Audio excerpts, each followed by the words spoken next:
Welcome to Samba Samba. Enjoy the video. You'll start by creating a restore point and signing in with an administrator account. Once done, open Device Manager from Start. This centralizes hardware control so you can find Bluetooth and Wi-Fi adapters quickly. Make sure airplane mode is off and the adapter is visible under Network Adapters and Bluetooth. If a device is hidden, select View right arrow Show Hidden Devices. Now right-click the target adapter to reveal Update Driver and Properties. That first right-click is where the real work begins. You'll choose Update Driver and try Search automatically first, because Windows can fetch WHQL signed drivers quickly. This reduces compatibility risk.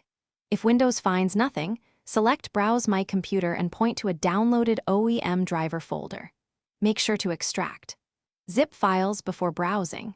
Check the Driver tab after installation to confirm version and date, and note the Roll Back button in case the new driver causes regressions. Once installed, restart the PC to finalize driver registration and hardware initialization.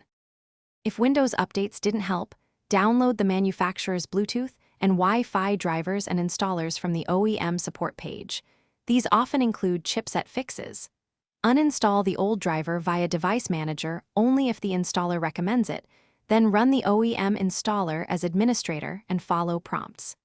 After installation, restart the system to load the new driver.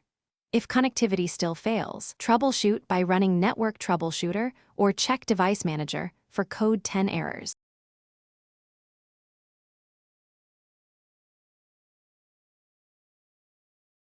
Thanks for watching. Consider subscribing if we helped you.